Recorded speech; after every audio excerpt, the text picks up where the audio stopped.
Everybody procrastinates.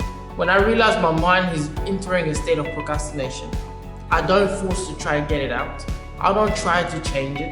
And it works so well because at the end of it, there's no condemnation, there's no feeling of guilt. Yo, welcome back people to Discussion Topics with your boy, Raven Paneri, and your guy, Hey, Joe Benicia, I'm right here. Joe Benicia. Alright guys, today's topic of discussion is about time. How can we maximize our time daily? And to have this discussion, to help us have a conversation, give us a different perspective on it, this guy will take us off. So my friend, how can you maximize your time daily though? Daily. I think it's always, when it comes to time, it's always important to start with belief systems that are holding us back from maximizing our time. So here's three things I could think of. One is that time is not against you. A lot of people have these conceptions where they think time is really against them. When people look at time, and people say things like, I'm running out of time. It's a concept of what?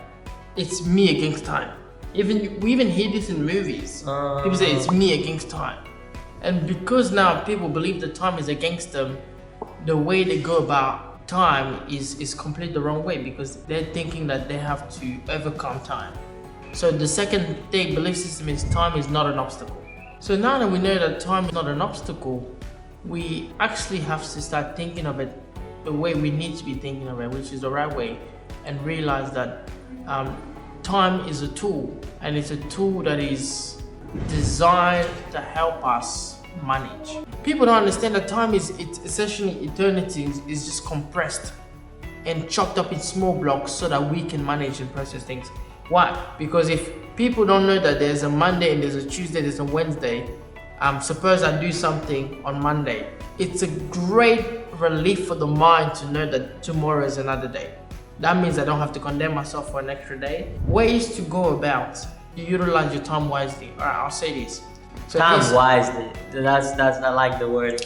Yeah, wisely and effectively. So here's three things. So the first thing I'll say is this: everybody procrastinates. Write that down.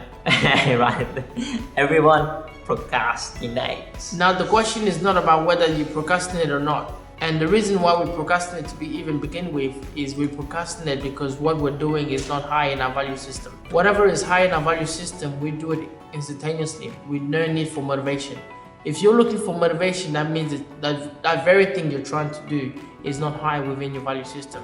So if I love playing football, I love playing soccer, nobody has to force me to go play soccer. I give myself a set of time. Because time is a tool, right? And you can use it in frames and in boxes, and you can chop it off and say, look. Just like how people got Monday, Tuesday, Wednesday, you can also divide your time. You can also divide your time. Why is it? Yeah, and so I say, okay, when I realize my mind is entering a state of procrastination, I don't force to try to get it out. I don't try to change it. What I say, cool, you have 30 minutes to procrastinate. Do as much as you want. And I let the mind go as crazy as procrastination as it can. And when the 30-minute arrives, I say, all right, fix. I've given you your time.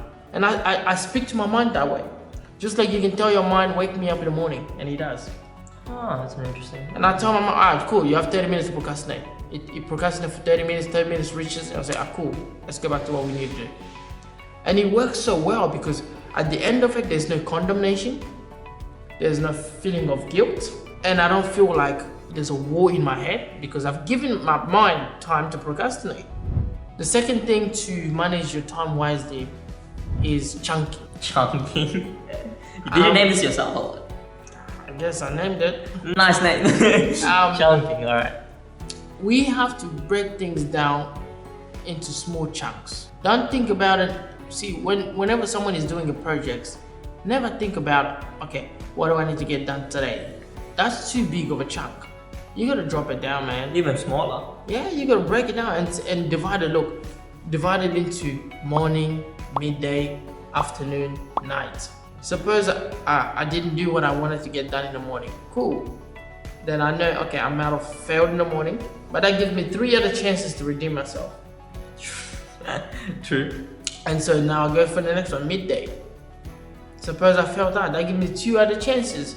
And so if I can just get 50%, if I can win in afternoon and night, even though I didn't win in morning and midday, I still feel like a winner. It's 50%, you've passed the test. So the third thing is all about is look for alignment.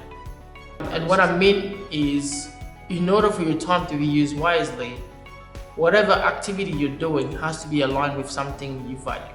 Suppose someone is a football player and they hate maths, but they have to do something to do with maths. If they could see a connection between learning maths and playing football, then they will love maths. True that.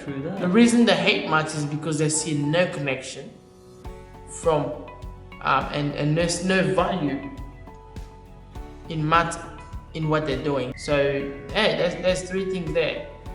3 things that you can go back and rewatch, and I would help you manage your time wisely.